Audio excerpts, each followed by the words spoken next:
Halo halo halo semua. Kayaknya udah mau hamin 2 bulanan nih buat UTBK-nya. Gimana guys, ini para agit-agit atau para gapir dan Mahasiswa penasaran yang masih ikutan ngabisin jatah UTBK kalian. udah adakah perkembangan yang positif atau justru stagnan? Tapi gak apa-apa guys, aku juga pernah ngalamin di situ terutama bagi kalian yang gapir. BTW, aku alhamdulillah sekarang itu seperti yang disebutkan sebelumnya, aku udah keterima di salah satu, PTN di Bandung, lebih tepatnya Perguruan Tinggi Islam. Ya, aku keterima di salah satu PTN Islam di Bandung yang namanya Universitas Islam Negeri Sunan Gunung Jati Bandung. Yes, kalian nggak salah dengar, aku gap year dan aku alhamdulillah lolos di jalur CBT mandirinya UIN Sunan Gunung Jati Bandung di jurusan Komunikasi Penyiaran Islam Fakultas Dakwah dan Komunikasi. Tapi bang, kok lu selama gap year berarti ngapain dong bang? Lu kerja apa lu fokus UTBK apa aja bang? Sebetulnya iya, aku fokus kerja gitu kan. Tapi itu balik lagi ke akhir tahun 2023. Semua itu gak akan dimulai kalau aku gak ada kepikiran niatan buat lanjutin pendidikan aku ke jenjang perguruan tinggi negeri. Soalnya waktu beres aku PKL di satu hotel di kota Bandung gitu kan, aku tuh sempat kepikiran kayak mau lanjut kerja atau coba lanjutin pendidikan dulu gitu kan, sambil nanya-nanya gitu. Dan kebetulan aku tuh ada minat di bidang seni kayak DKV atau enggak di FTV waktu itu. Tapi FTV belum kepikiran buatku ambil jurusan FTV sih. Sama waktu itu karena aku nekat banget karena aku alhamdulillah bisa bahasa Inggris dan aku ambil sastra Inggris. Dan kebetulan waktu akhir tahun 2023 hingga awal 2024 itu aku ada pengumuman di kelasku bahwasanya akan ada pembukaan pendaftaran eligible buat seleksi SNBP. Dan aku ikut ngelis bersama 11 temanku yang lainnya. Dan kebetulan aja aku emang udah beres PKL, nyusun laporan PKL dan juga harus bantu input nilai dari semester 1 sampai 5 aku selama SMK.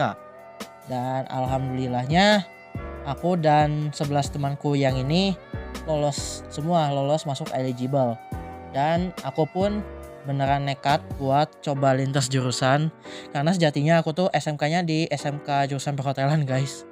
Dan aku nekat buat ambil lintas jurusan ke desain komunikasi visual di UPI sama sastra Inggrisnya Universitas Pajajaran.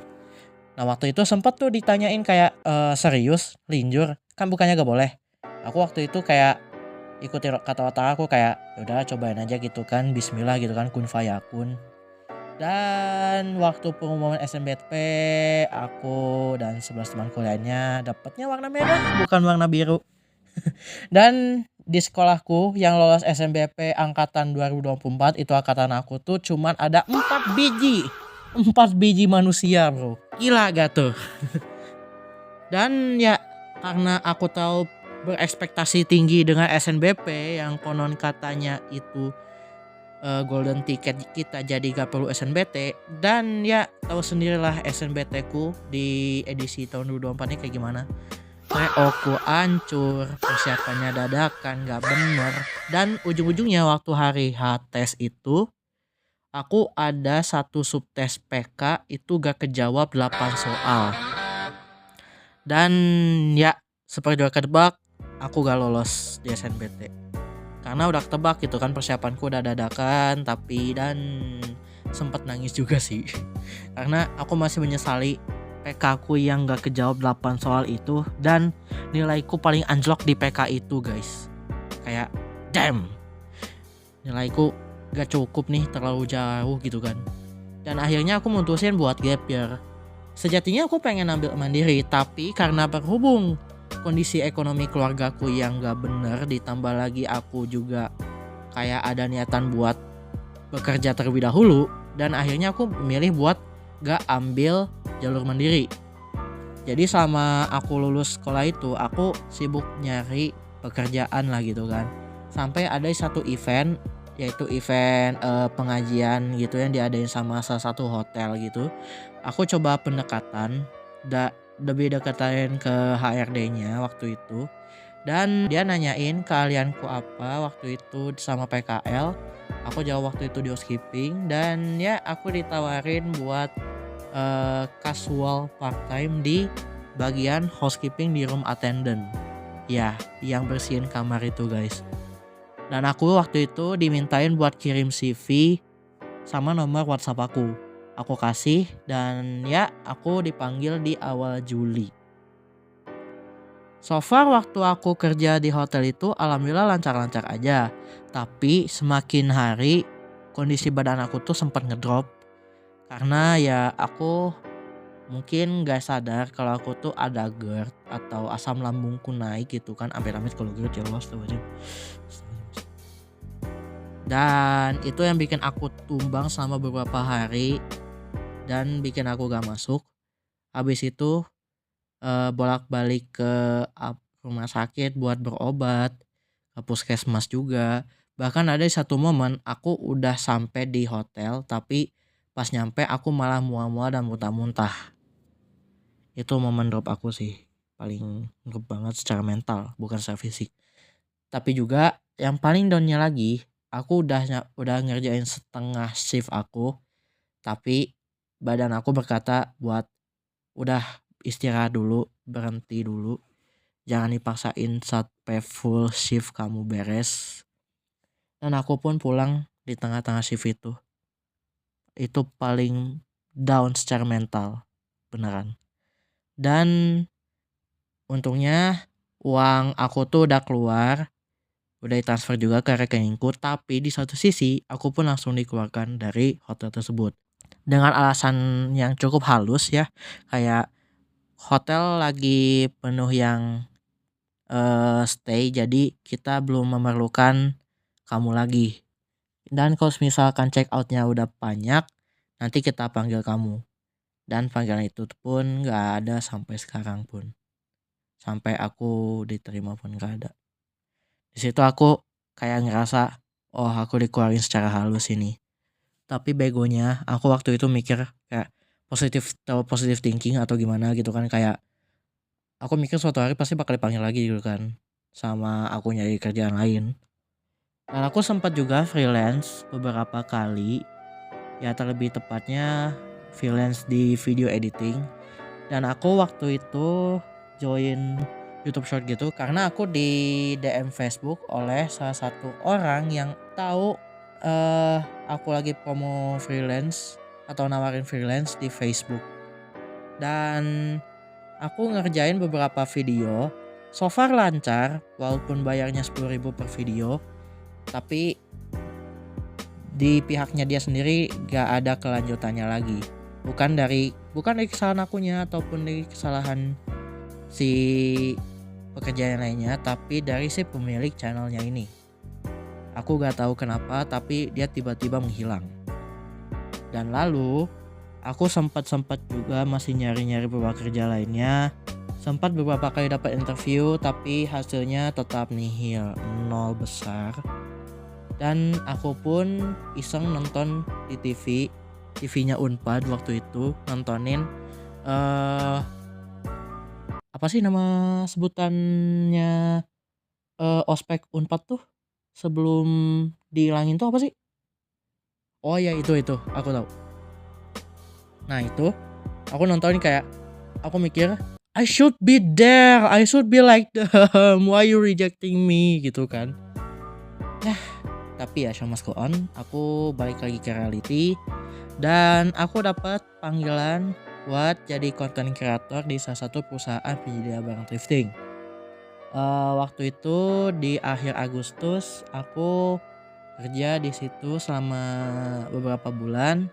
Dan di situ juga karena rutenya itu ngarah langsung ke beberapa gedung universitas PTN ataupun PTS kayak Muhammadiyah, UIN sama Bakti Kencana, apalagi UT, aku jadi kepikiran lagi buat ikutan SNBT lagi di tahun depan.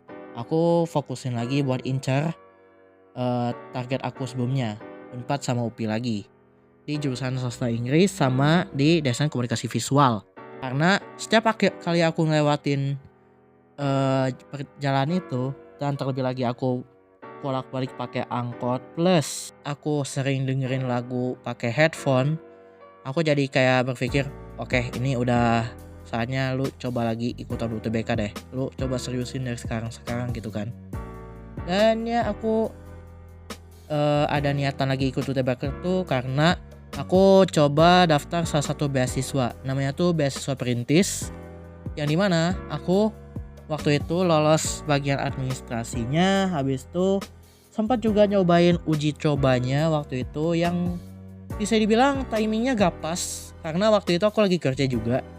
Dan aku minta ke salah satu rekanku buat sneaky picky lah gitu kan, biar gak ketahuan sama atasanku.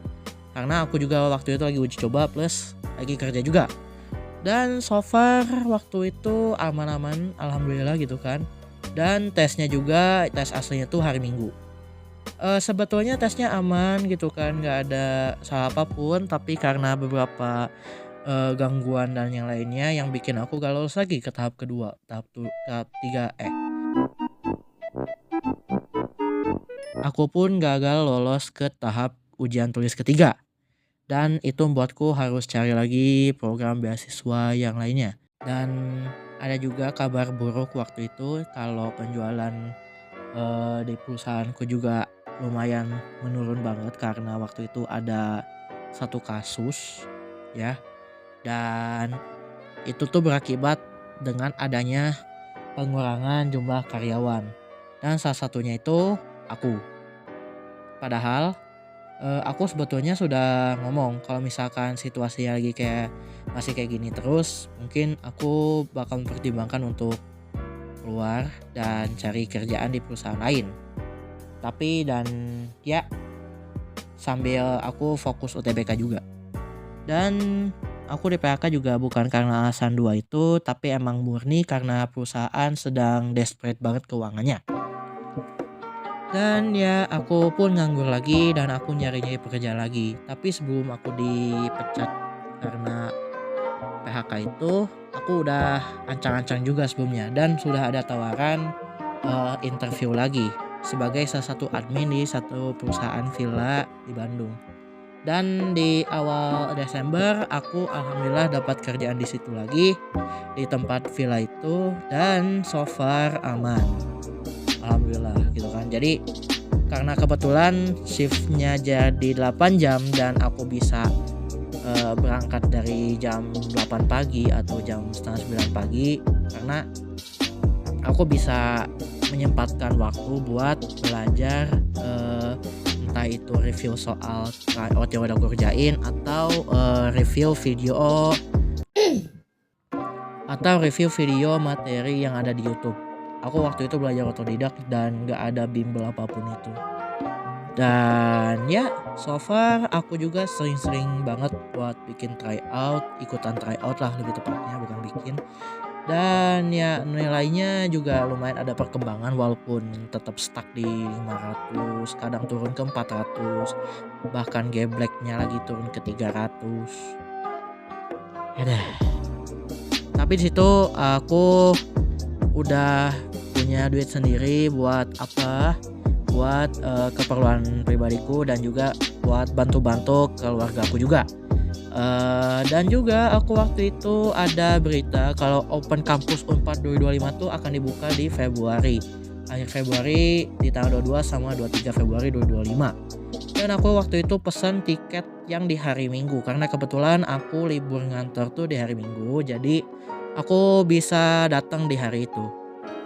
Aku penasaran banget dong sama Open Campus Unpad tuh waktu itu karena aku pengen tahu banget jurusan di Fakultas Ilmu Budaya, terlebih tepatnya jurusan Sastra Inggris itu bakal belajar apa aja. Tapi situ juga aku juga penasaran sama jurusan-jurusan yang lain kayak jurusan Ilmu Film dan Televisinya Unpad, jurusan Sastra Inggrisnya Unpad itu utamanya, sama fakultas yang lain gitu loh. Bahkan FISIP pun aku penasaran sih. Ya gini amat nyari jati diri gitu kan. Dan di situ aku dapat banyak sekali insight kayak terlebih lagi di sastra gitu kan, kayak mereka nggak cuman belajar bahasanya aja, tapi belajar tentang budaya sama sejarah-sejarah terdahulu dari jurusan yang kita ambil itu. Entah itu sejarah Rusia, sejarah Jerman, Inggris, Arab, Jepang, bahkan sejarah-sejarah yang paling kelamnya pun dibahas gitu loh. Katanya, gue sempat pikir dong kayak, apa jangan-jangan bapak-bapak seller dodol Berlin itu juga dibahas? Dan aku juga waktu itu ada kesempatan buat nulis satu kalimat di dinding harapannya Open Campus 4. Fotonya kayak gini nih. 토비 선수, 미래를 원한다면 증명하세요. Dan juga waktu itu aku dikasih kesempatan buat tur keliling Fakultas Ilmu Budaya. Di situ banyak banget sejarah dari awal mulanya terbentuk Fakultas Ilmu Budaya Unpad, bangunan ikoniknya yang merupakan bentuk kerjasama Indo sama Jepang di tahun 60-an kalau gak salah. Dan aku dapat banyak insightful juga di sana. Lebih tepatnya kayak satu hal yang aku tahu dari lulusan sastra tuh, banyak prospeknya tapi bingung sendiri karena saking banyaknya prospek yang bakal didapat bagi lulusan jurusan sastra. Tapi ya takdir berkata lain, aku waktu itu SNBT berhasil dapat skor gede, tapi sayang banget aku gak lolos lagi di sastra Inggris Unpad, di DKV UPI, sama di film televisi ISBI. Nah, padahal di D4 ISBI ini aku hampir banget mendekati nilai yang waktu itu ditargetin menurut berbagai sumber. Tipis banget, 10 poin ada kali. Mungkin lebih kurangnya aku ada di portofolionya sih yang terkesan dadakan, dan ya itu bentuk brainstormingku yang lumayan bagus gitu kan. Tapi aku lumayan gede di literasi bahasa Inggris, alhamdulillahnya gitu loh. So why you rejecting me again, Unpad? Dan selama aku beres SNBT itu, aku kayak gabut lah gitu kan, mau ngerjain apa lagi gitu kan buat ngisi gabutnya aku pas kerja. Dan aku kepikiran kayak, aku kan udah punya duit sendiri nih kan, kenapa aku gak coba belajar mandiri gitu kan, buat opsi plan B nya gitu kan. Dan aku pun nanya-nanya ke temanku kayak, cuy, kalau misalkan UKT sama IP yang rendah tuh di univ mana sih? oh coba aja di UPI Bill. Hah? UPI? Iya UPI. Emang Unpad kenapa? Mahal cek gitu kan. Lo coba aja cek di Smooth Unpad. Dan gua cek di Smooth Unpad, alamak, IP 30 juta, UKT 6 juta. Wow, itu aku baru sanggup UKT-nya doang. IP-nya gua harus bagaimana gitu kan. Gua waktu daftar KIP juga kalau lolos desil berapapun karena gak terdaftar di DTKS manapun. Dan akhirnya aku nekatin buat milih UPI. Ya, aku ikutan SM UPI, jalur UTBK rapor sama jalur reguler. Dan aku mungkin agak belok dikit dari ambil DKV ke film televisi plus sastra Inggris UPI. Bahasa sastra Inggris UPI, ya benar. Dan dua-duanya gak lolos lagi.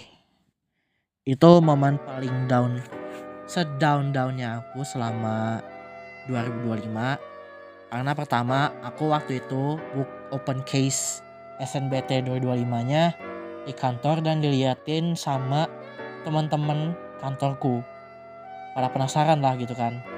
Pas aku buka, cret, jangan putus asa dan tetap semangat yang muncul. Bukan lagi barcode. 2 kali tuh gak dapat barcode. Dan juga aku di SMUP itu dua-duanya gak lolos kan. Kayak dengan berat hati kami menyampaikan bahwa Ananda dinyatakan tidak lolos. Ya, di situ itu aku buka sendirian, dan itu momennya aku buka di masjid sehabis sholat asar. dan di sholat maghrib. Aku sampai kayak putus arah gitu karena aku sekali lagi gagal masuk lagi di perguruan tinggi negeri impian aku. Dan aku waktu itu juga coba ISBI sama ya UIN ini, CBT Mandiri. Aku waktu itu ISBI coba gambling di jurusan S1 DKV sama D4 film televisi lagi. Dan ya so far lancar-lancar aja sampai ke hari tes terakhirnya. Waktu itu tes tentang pengetahuan film. Jadi filmnya tuh ditayangin gitu kan, dokumenter gitulah waktu itu. Dan dikasih 10 pertanyaan mengenai film tersebut. Dan ya selama aku nungguin hasil ISBI keluar, yang keluarnya itu tanggal 31, aku daftar juga di UIN CBT Mandirinya. Aku waktu itu sempat ikutan uji coba, dan itu uji cobanya itu mepet banget sama jam kerjaku. Aku waktu itu izin ke atasan aku buat pakai 2 jam aku sebentar buat uji coba ini, karena aku disuruh cobain dulu apakah koneksi di sana lancar atau enggak gitu kan. Dan sekalian cobain webcam. Karena di kantorku gak ada webcam, aku jadi ngakalinnya pakai HP yang aku pakai buat rekam gameplay ini. Iya, kayak nggak sadar dengar, aku waktu itu ngide pakai HP itu. Dan waktu hari H tes mandiri UIN itu tuh momennya gak pas banget, karena aku waktu itu disuruh ke villa di daerah Dago dan tesnya itu di jam 1:30 siang kalau nggak salah. Dan aku harus mengakal-ngakali supaya aku bisa ujian dengan tenang gitu loh. Dan untungnya beberapa rekanku yang lain tuh belum datang, jadi aku sempat ngomong ke rekanku yang satunya karena aku lagi ujian mandiri UIN. Dan aku waktu itu bawa laptop sih, untungnya laptop mamaku lebih tepatnya. Dan aku pun ngerjain soal-soal CBT mandiri itu dengan tenang. Tapi sempat bikin kaget juga karena teman kantorku waktu itu datang dan ngelihat aku lagi ujian, dan aku sempat mau masuk gitu kan, dan langsung kaget. Ya di situ langsung kaget, tapi aku langsung alihin fokusku ke ujiannya lagi karena waktu itu udah mepet banget gitu kan.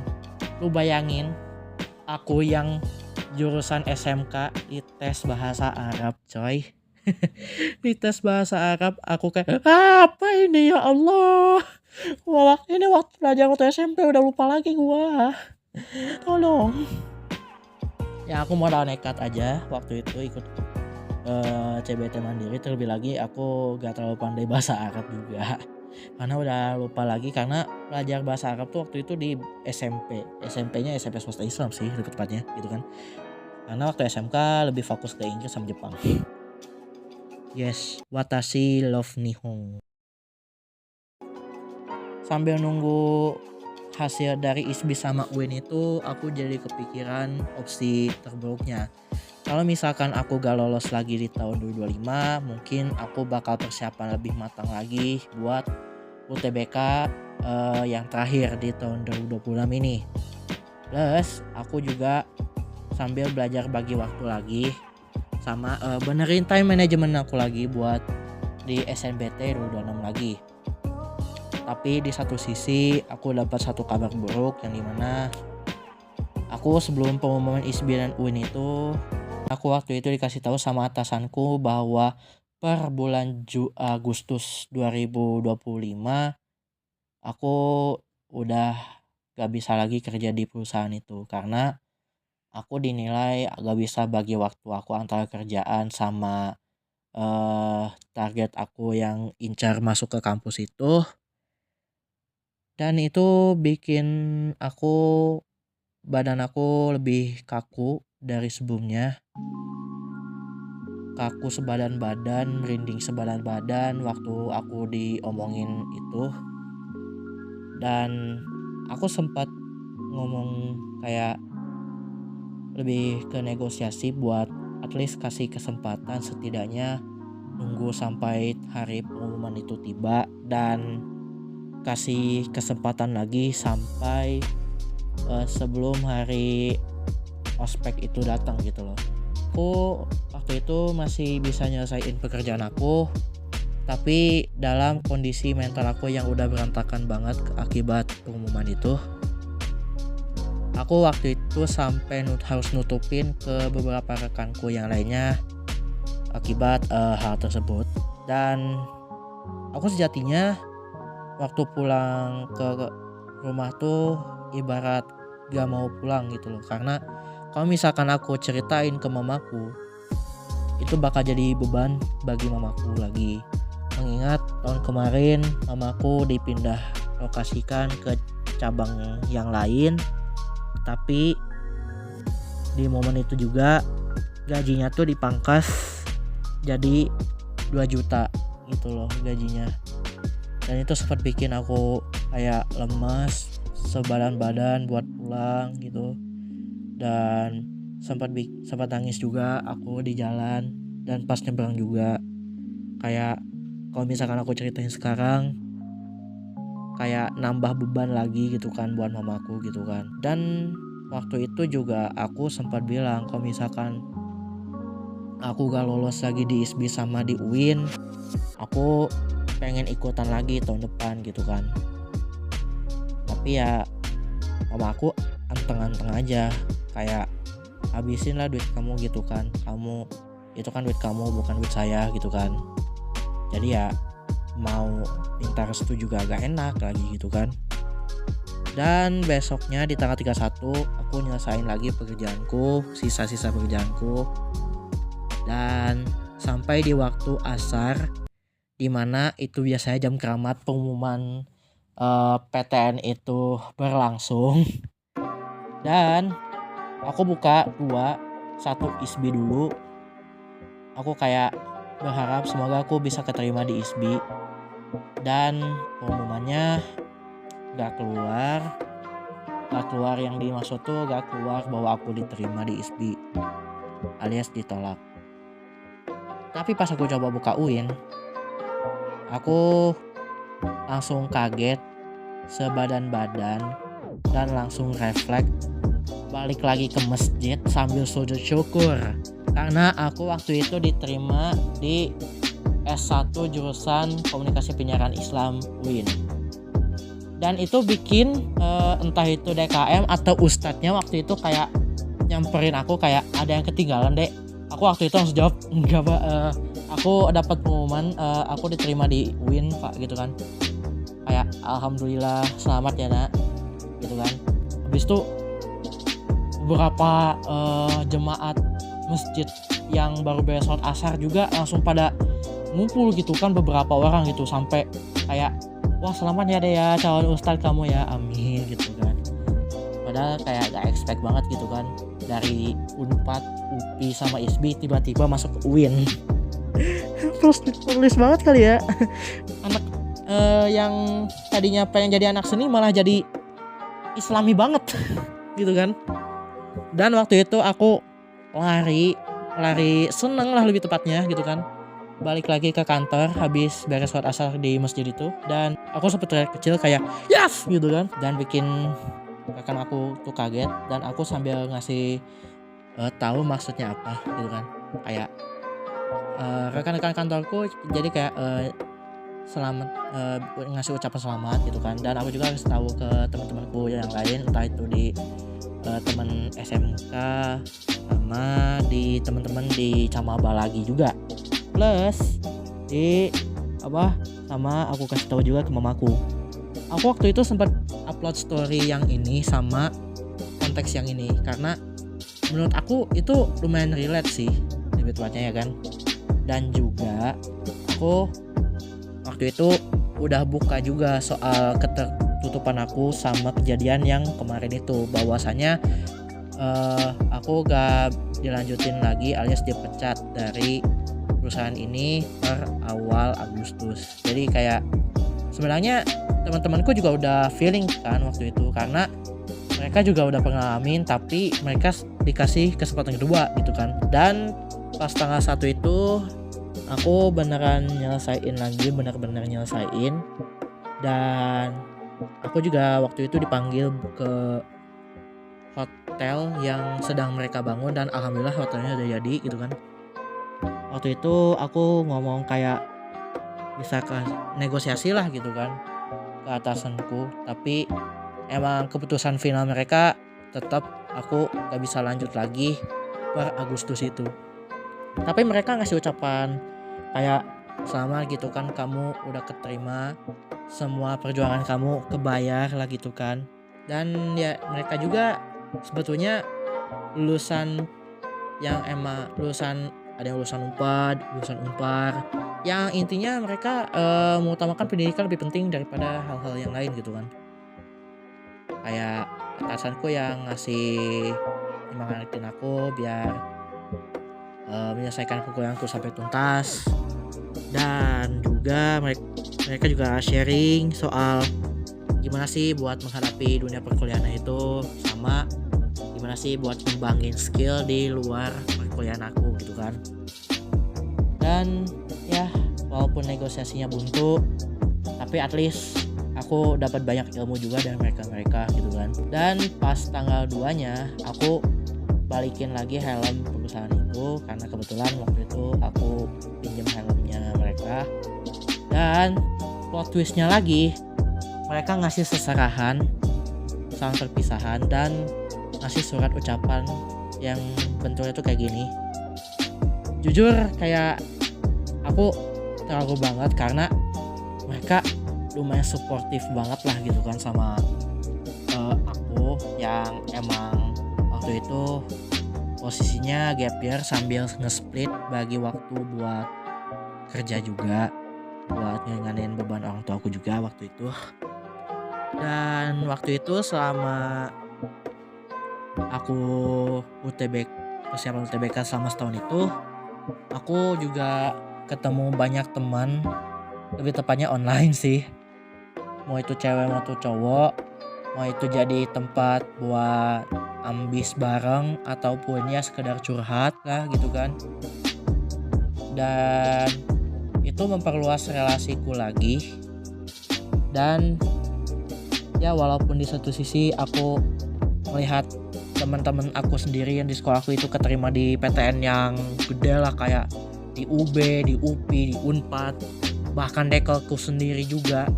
Aku ngerasa kayak andai aja aku bisa lebih serius lagi gitu kan mempersiapkan UTBK tahun itu di edisi 2025 dengan lebih baik, mungkin aku juga bagian dari mereka gitu kan. Kayak aku bisa pakai almetnya Unpad gitu kan selama 4 atau 3,5 tahun, atau almetnya UPI gitu kan. Tapi ya mungkin itu bakal kejadian di alternate universe aku mungkin ya, dan entah itu sekarang udah di semester 4 atau semester 2 gitu kan. Dan aku mungkin mulai nge-YouTube ini buat ya sampingan gitulah. Tapi ada juga yang komen kayak, mending gap year lagi gak sih Bill? Gitu kan. Bro murtad dari penyiaran ke komunikasi penyiaran Islam. Tapi di satu sisi aku juga belajar kalau misalkan mungkin selama setahun itu ini adalah bayaranku yang pas. Dan aku emang sempat kepikiran buat ikutan lagi di UTBK tahun ini.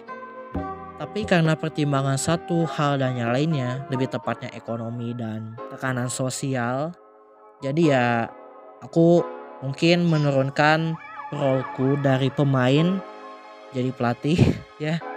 Jadi kalau misalkan kalian mau dibantu buat persiapan UTBK, ayo masuk aja ke channel WA aku, ada kok di linknya di deskripsi, nanti aku taruh.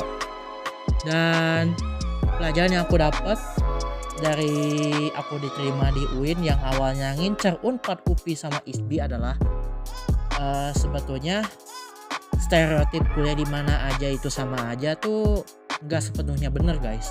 Kalau misalkan didasarinya dengan opini kayak gitu, itu otomatis ya kuliah lu stagnan bro, sumpah.